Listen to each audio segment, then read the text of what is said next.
Awesome. So now that we got this working now, I am so sorry my life isn't together, but hi. Um, None of our lives are together. It is great. How you doing? I'm good. I'm happy that it's spring and that I can see the sunshine and my plant babies are happy and growing new leaves. And I keep buying more plants, Yeah. but I've started buying plants for other people now. So please, if I text you and say go get your mail now, it's because I've sent you a plant, baby. Yeah. No guessing. It is a plant. It's going to be a plant. It 100% is going to be a plant. But how is your week going? I'm good. I'm good. The trial for George Floyd is going on, so Yeah. definitely something to watch. Yeah. And then on top of that, there was another attack in Manhattan. I don't know if you saw, it was a 65-year-old Filipino woman got attacked. And what's crazy is it was right next to my old apartment. Wow. So I walked literally that block every Mm-hmm. single day for over a year, and Yeah. nothing ever happened. Mm-hmm. And now for something like that, it's just mind numbing for me. But, I'm happy that I can be here with you and process all of this. Yeah. So, you ready to get into it? Yeah. Let's talk about how Chapter to be racist. How to be an anti-racist. I lost the cover. Chapter 9. Yes. Ooh, Color. color. Mm. All right.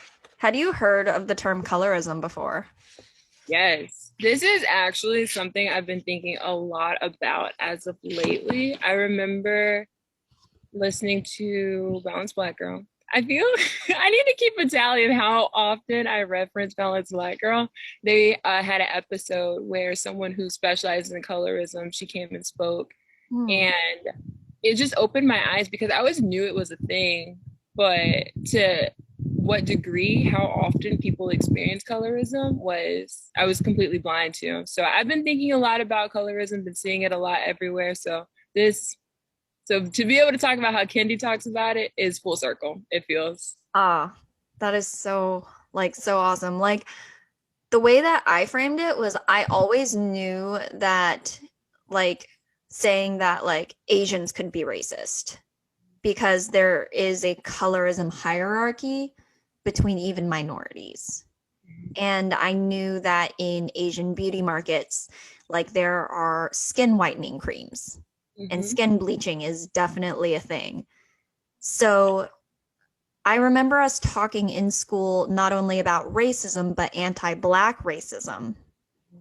And that made me start thinking more towards, oh, it's not just, your normal racism. It's literally the most disproportionately affecting people with the darkest tone.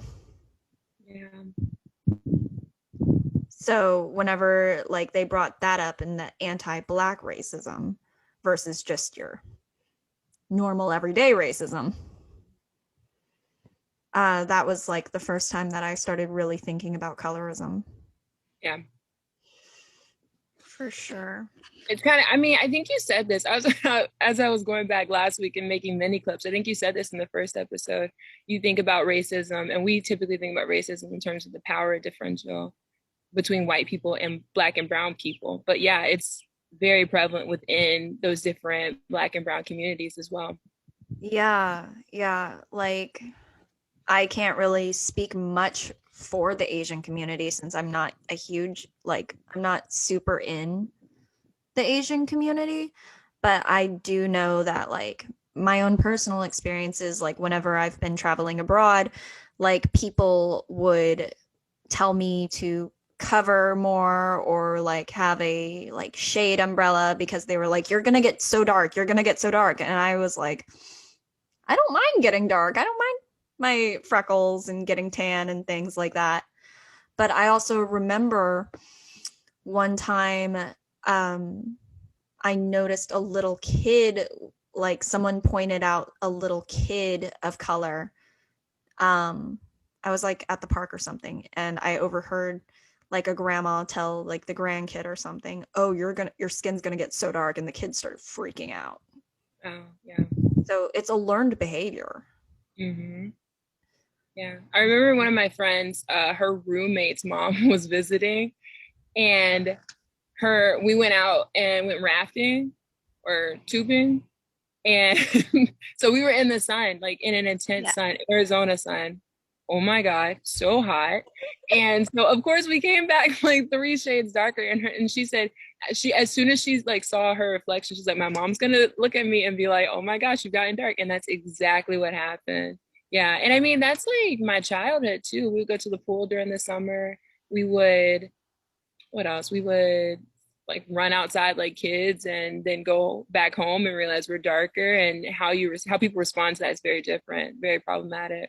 Yeah, exactly. Like it's one thing to be concerned about like skin cancer and stuff, but it's another thing like just talking about like aesthetics. Right. It also reminded me of the conversation with the British royal family.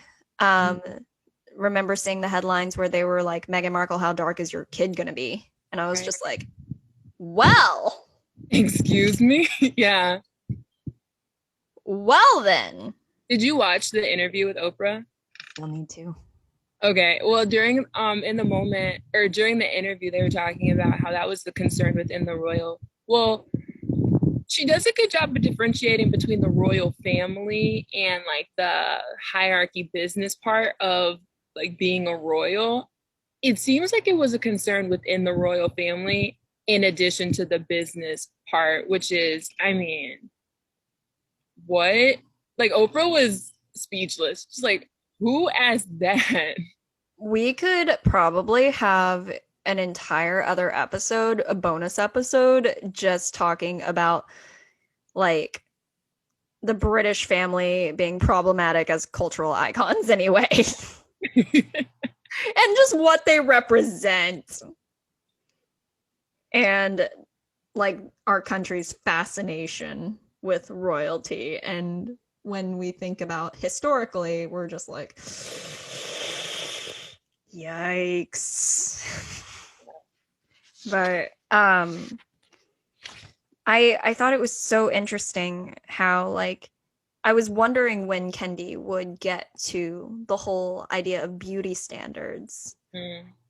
Um because it seems like there's just such a huge like multi-billion-dollar industry and market for things that hold people to white beauty standards, women especially. And so what were your thoughts on the whole um racial beauty ideal and whenever like Kendi talked about this, especially in the context of college and dating? Right. Oh, wow.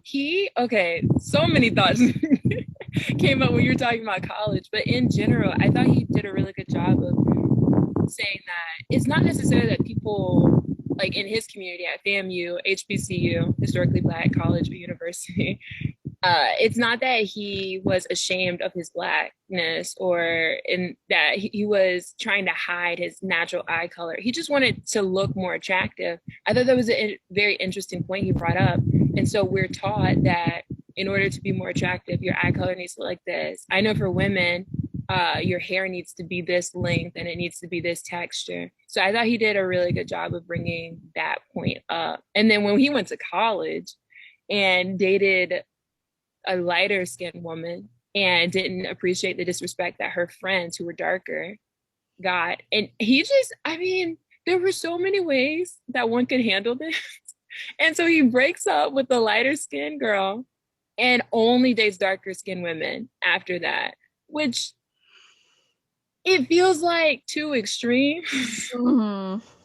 Because he could have, there are many ways he could have handled it. I feel that the way he handled it was like the extreme part of the spectrum. Not me criticizing and saying that was wrong. I just do think that was extreme. And also just keeping in mind, all the college guys I knew were morons. Still might be there. There's still some questioning up there, like the brain wasn't completely finished. May never be, but the way that he handled that as a college age, yeah. Yeah. Yeah, it definitely gave me hope because if someone's like willing to be that strong and that loyal to our Black queens, light skin or dark skin, I mean that's very hopeful. As a college student, I'm assuming there are not many Kendis in the world, Yeah. but I'm sure he's not the only one who's gonna go to those degrees. Yeah. Like for sure. It also, whenever he was talking specifically about hair, do you remember the woman that accidentally gorilla glued her hair in place? And like, I remember that brought up a huge conversation on the social media sphere about like, like it's very unfortunate what happened to her, but like beauty standard wise, she shouldn't have felt like she needed to make her hair that flat and like make it look like that to begin with, because that's just white supremacy and white beauty standards Yeah, all over yeah. that. I remember that. I never actually saw her, but I was very well aware of what was happening. That's a great point. Yeah, it does, your hair does not have to be that flat for, and I mean that's like dangerous. I mean, she got fortunate to be able to get treatment, but it could have turned out a lot worse. It was like an 8-hour surgery to correct it, and that could have done like some really damage to her scalp. And like that's your skin. That is Mhm. your skin right there. Um, but I just remember like there were two on some of like the articles I was reading, there were two sides. There was one that was like, oh, this is hilarious, this is a meme. And then other sides that were like, no, this is the dangers of white beauty standards and like what lengths women in particular will go to in order to achieve like this white beauty ideal, and how much we not only police women's bodies, but like also just women of color. Yeah. Yeah. That's a great point. I understand how it could be hilarious. I personally could not laugh just because of how much pain she was in. Like to me, that's where a joke ends. But that's a great point. European beauty standards are meant for European women. We like I am not of European descent. Like I can't even begin to try to be like to follow that beauty standard. And we shouldn't have to because there are beautiful and he does a really good job of explaining there's beauty in like each different demographic, each different race, each different hair texture, each different body type. And so you shouldn't have to say, okay, well, to be beautiful, I have to look like this person. I think that's a beautiful weird. To be beautiful, I have to look like this person. It has to be done this way. It shouldn't be that way. Yeah. Like, as it was always a little harder for me to like internalize that personally, just because of being an adoptee to a white family.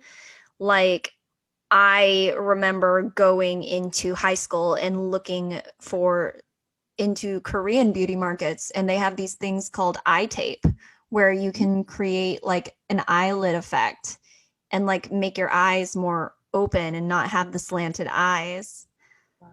And I remember just wanting to get that tape. There's surgeries that correct that, and I would be like, why would I want to do this? Like, I've thought of doing eyelash treatments before, that would bring my eyelashes like out from under the lids. And honestly, like whenever I would think about it, I was like, I just wanted my eyelashes to be longer. Doesn't everyone want beautiful long eyelashes? But whenever I thought about it deeper, I was just like, no, I low key want to look like my white cousins.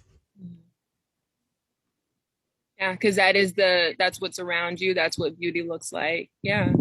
Exactly. Exactly.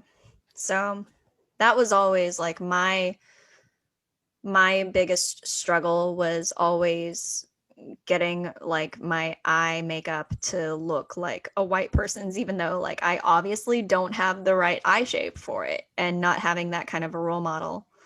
I also remember going to a hairdresser back in my hometown and her being like, "Oh, I've never cut Asian hair before, so we'll see how this goes." Wow. Yeah. I just feel like hair is a very sensitive topic to a young girl. Yes. Yeah, We definitely think about our hair. I know in our culture, we think about your hair as your crown. exactly. What about you growing up with beauty standards? White supremacy is in our country. We see it on the commercials. We see the representation on like beauty products, TV, celebrities. Hmm. I think for me growing up, hair was definitely huge. I used to pray. Oh man, this is so not my truth anymore. But I used to pray for long hair, like at night on my knees praying for long hair. Um, what else was there? I mean, jewelry was huge, but in order to like accessorize, because in order to get a partner, you have to then like catch their attention because that's how dating works, which I could have a whole spiel about that. Um, being skinny, I was taller as a kid, so my height was definitely an insecurity. And that's all for some image, like brushed image of a very beautiful supermodel who has wonderful features, but that is not the only face of beauty. Mm-hmm. Like I remember that there were, oh, I forgot which like luxury beauty or luxury brand it was that specifically was looking at they were looking at darker skin models. I remember them doing that, and it was like unheard of to have darker skin models, and I was just like, this is the 21st century. Like, I mean, in like fashion culture and like model type bodies, like long, slender, like your legs are basically like your whole body. We could have hours long discussion just about the beauty industry Yeah. and all the pressure that we have had to face about that. But I'm getting off on a tangent now. There's so many to have on this topic, definitely. But and colorism is a huge part of that. Like we said earlier, it's lighter, the more um delicate, the more beautiful, the more I want to say like soft. That's not necessarily the adjective I want to use, but it's kind of like a light, pleasant. The more pleasant, the lighter the skin. Like when they were talking about like eye color too, I that was always something that kind of put me in there because I had considered getting like colored contacts before, because like most Asians you'll see have like very dark eyes, like you can't tell my irises from my pupils, and I used to be really conscious about that too. Okay. Yeah. I don't know. Yeah, I remember my cousin got color contacts. I just really it looked nice, but I really didn't understand color contacts. But I think that's like overall, I've the privilege of not having to wear glasses. So putting something in your eye just that never messed for me. I thought about getting LASIK the other day because I was just like, I'm so sick of my contacts. Ah, But I think he also mentioned that he wore his hair in cornrows because in that way he didn't care what the standard was for guys. Like I'm assuming the clean cut, like what we see today is the norm in the corporate America world. So it's, I mean, an interesting fight with it amongst himself, where I'm wearing my hair however I want, but I'm gonna get those color contacts because I think those will look better. Mm-hmm. That is really interesting because he talked about like the juxtaposition that how he was it was kind of showing this I don't know how to put it into words. Like it was colorism on one end, but the other one was like, no, I'm going to be who I am and I'm going to wear my hair the way I want. Right. And okay, there's a lot of conversation about hair. This is about colorism, but there is a lot of conversation about hair right now, especially because all eyes are on March Madness, and you see how young, specifically young Black men, are wearing their hair. Some have the clean cut, some have the dread, some have the cornrows, and then some have like a Bob Marley situation where it's not as neat as people would historically prefer. And so I hear a lot of, oh no, I don't like it. Blah, blah, blah. Like, people are not in favor of it. Me, I love it. I love that these guys are expressing themselves through their hair. I love that it doesn't look the same on every single person. And it's just interesting because I feel for a while, maybe forever, Black women have been under that spotlight, and now guys are under it. And the way it looks is very different. Yeah, like I remember earlier we were talking about the Crown Act. I forgot which state it was in. Was it Minnesota? I'm not sure. It was the Crown Act where they were like suing against racist corporate hair policies. Because women weren't allowed to wear their hair certain ways in an office, or I remember seeing like a private school getting sued because they made a girl like they didn't make her take out her braids, but she had weaved like a color in and they made her take it out. It was California, is what Google says. Yeah. California. Yeah. It's just, who are you? But I mean, this is not even surprising because, okay, first of all, who are you to make someone to change their hair color? And then second of all, it's not surprising because of how they treat like dress codes in schools. And so girls can't wear shorts because it's too distracting, or anything too tight because it's too distracting in the learning environment. Are we really going to blame what these students are wearing? Really? Like, for there to be just such stringent uniformity, it just, like, part of me is just like, yeah, it kills creativity, it kills self-expression, it kills a child's spirit. Because, like, how much of a bully do you have to be to tell a little girl that what she is wearing is inappropriate for X, Y, and Z? Even if she's not even thinking that, she probably just liked the clothes she was wearing because she liked the clothes she was wearing. Yeah, that's it. Maybe that was her favorite color and she just wanted to put it in her hair. Yeah, exactly. And I'm wondering if it was a white kid with, like, if it was blue in her braids, if the white kid dyed her hair blue, would they get the same response? My assumption is no. Yeah, exactly. Ugh.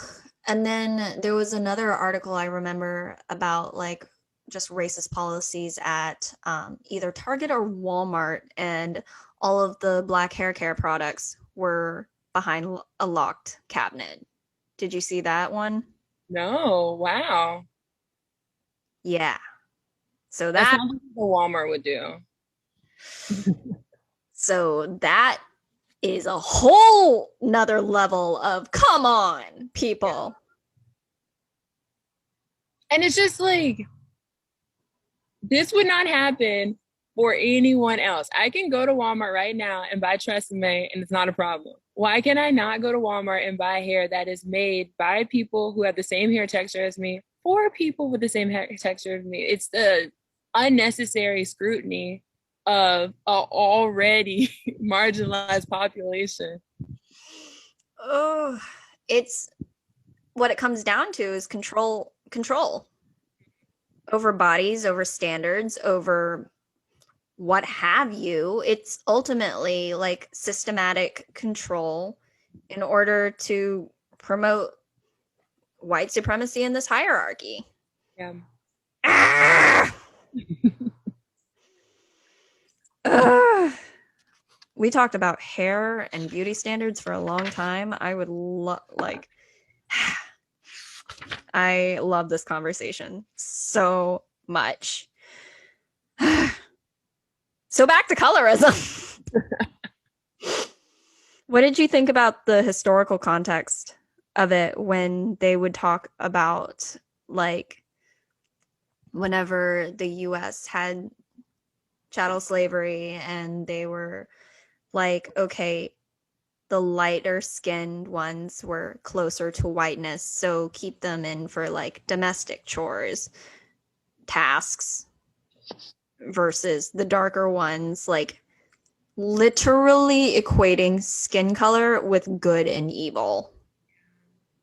Yeah, it was dehumanizing for me, and it always is when I read stuff like that, just because it's so crazy. I mean, when I read about stuff like this and I think about my cousins who are darker skinned, and I think about the struggles that I hear about lighter skinned Black people. And so, like, my cousin, the one I'm thinking about specifically, who is so precious. Oh my gosh. And the fact that he probably is and will be judged and probably has been just because of the color of his skin, which is beautiful, by the way. I think dark skin is so beautiful.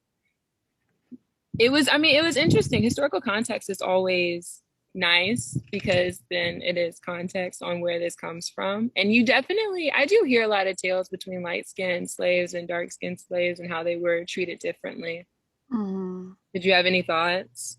I remember the first time that I ever went to Namibia whenever I was in high school. They, like, I want to say Namibia was colonized by Germany. The Dutch. Mm. Europeans. It was I colonized. can look it up. Thank you. My phone is currently on the charger. Dutch. I'm going to say Dutch. All Finally. right.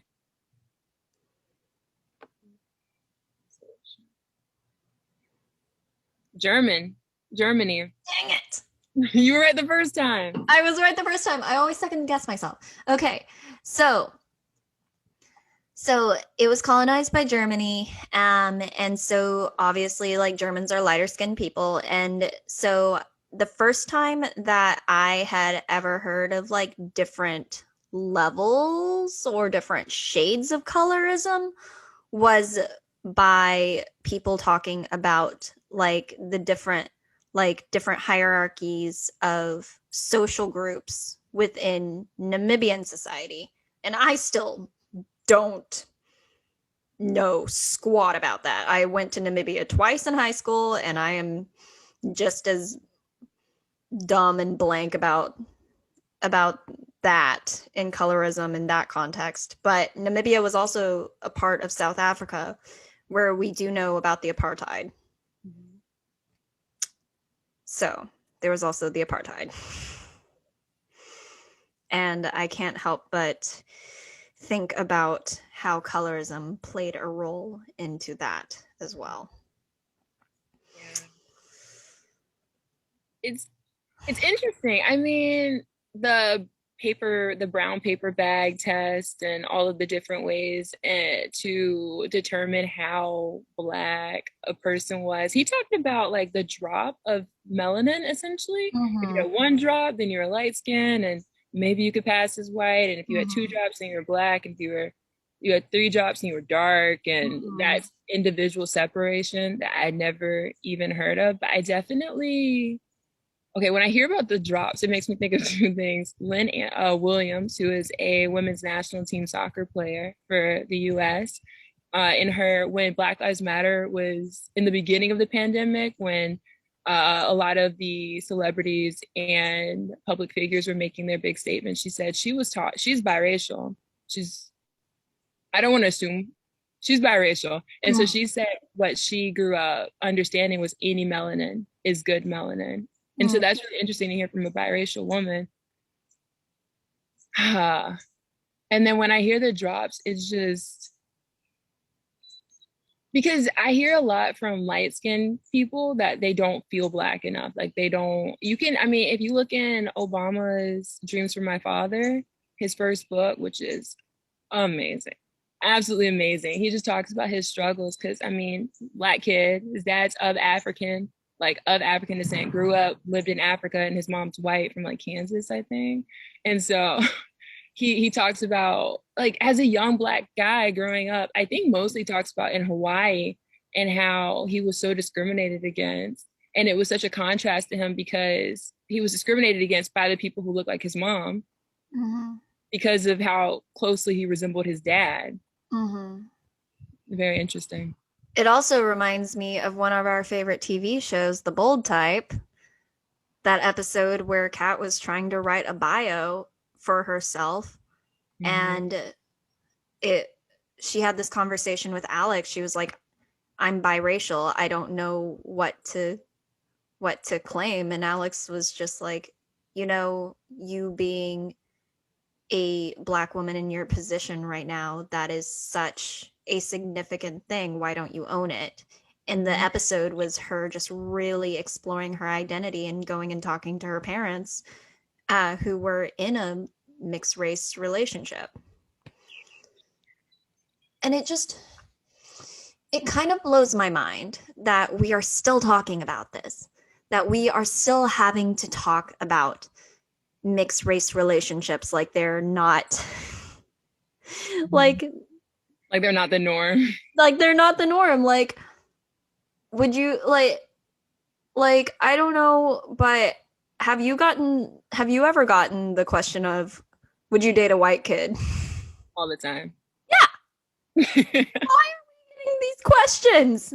Yeah. Shouldn't I be able to date just whomever? I think you had it right.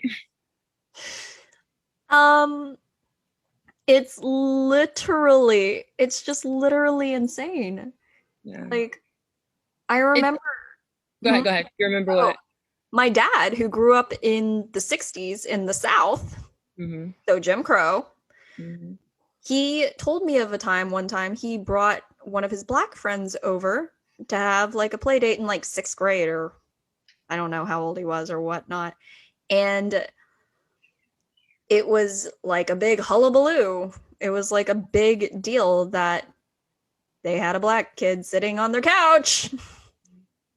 It was like so bizarre that my aunt, who is like younger than my dad by a significant amount of years, she was like either asking him very uncomfortable questions or like literally like reaching for his head. Yeah. So like he's not a human. Yeah. Like, oh my gosh. It's just, yeah. And this is my dad we're talking about. He's alive, obviously. He is still alive and kicking.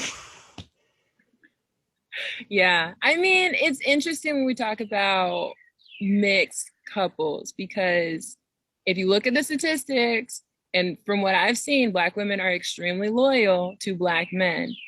And if you look at the numbers, Black women are more likely to not be married, maybe because of how loyal we are, because there are so many, if we work on compatibility, I mean, there definitely is that cultural shock when you date someone outside of your race, but you might be compatible with someone outside of your race, and race is a conversation we need to have anyway.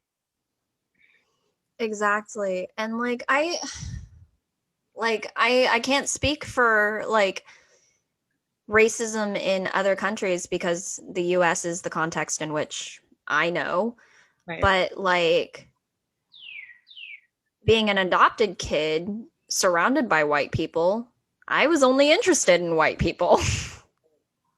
Like, so it would have been outside the norm for me to date an Asian.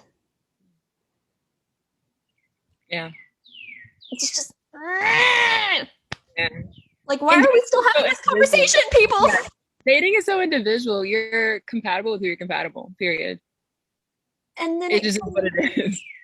And like, you want to have this conversation of, the colorblind conversation, like, oh, I don't see race, I don't see color when I'm dating, but that would be completely erasing what whoever partner I'm dating's like their history, their heritage. Like, it's a huge part of who they are. Just like if someone were to date me and say that they don't recognize that I'm Asian or Chinese, like that would be erasing a large part of who I am. Right. And that is not the answer. You should notice and appreciate is the direction we should be going towards. Like, ideally, we would already be there, but unfortunately, that is not the case. We are sitting here in 2021 having this conversation. Yeah. Mm-hmm.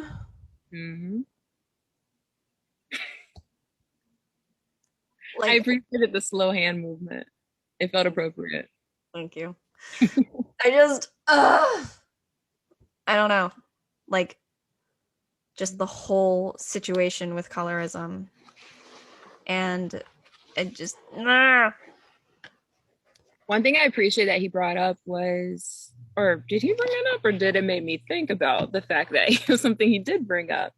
How in Balanced Black Girl, when they're talking about colorism, one of the guests, she said that she just started to share her story as a darker woman, and people found her, but then she got a lot of pushback because people were saying, no, not now. Like, now is the time we need to be unified, and now is the time that we need to be together. This is a decisive issue. You're dividing us. And that's just always, first of all, it's inaccurate. Mm-hmm. And second of all, it's always interesting criticism, because if we don't identify this, if we don't like bring light to this, then we're being just as decisive as racism, talking about racism is. It's the same thing, but we're just doing it to ourselves. Mm-hmm. And like in terms of just the social rankings of like light to dark skin and how effed up that is. Like for someone to talk about being white passing. Like, I have a friend who is who proudly claims her Mexican heritage. And she talks about being white passing and not feeling Mexican enough a lot of the times. And so like what you said about like lighter skinned people like getting pushback for not being black enough. Mm-hmm. Like that, like it just kind of puts them in this other category. Like they're white people aren't going to see them as white. And if people of color aren't going to see them as people of color, like what are they? And that is very real. That is something I hear a ton about. And that is so unfortunate, because the reality is you're both. Exactly. And even if you're both, so you should be accepted by both, because that's who you are. Mm-hmm. Shame is such a strong emotion that I have such a hate relationship with. There should be no shame for being who you are. Exactly. Oh, this has been such a heavy week. And then next week it talks about white. The title just says white, and I'm just like, oh no. What is this going to be? Every week I feel like we dive into like even further. And it's like at the end of each week, I'm like, clearly we're almost done. No, there's a lot more to go, actually. We are not even halfway. Mm. Not even.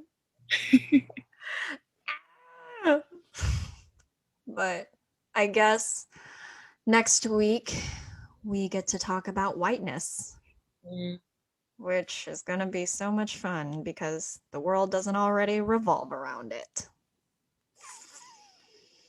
It's going to be interesting, his take. Because, I mean, if you're going through his life story, he hasn't graduated from FAMU yet, Florida A&M University. Yeah. So what is his life story? How is that going to intertwine with white? Who knows? Maybe next week. But thank you as always for just sitting here and letting me like just do all the facial expressions. Thank you for always being patient with me. Thank you for having me. This is a pleasure. All right. I will see you next week. Bye. Bye.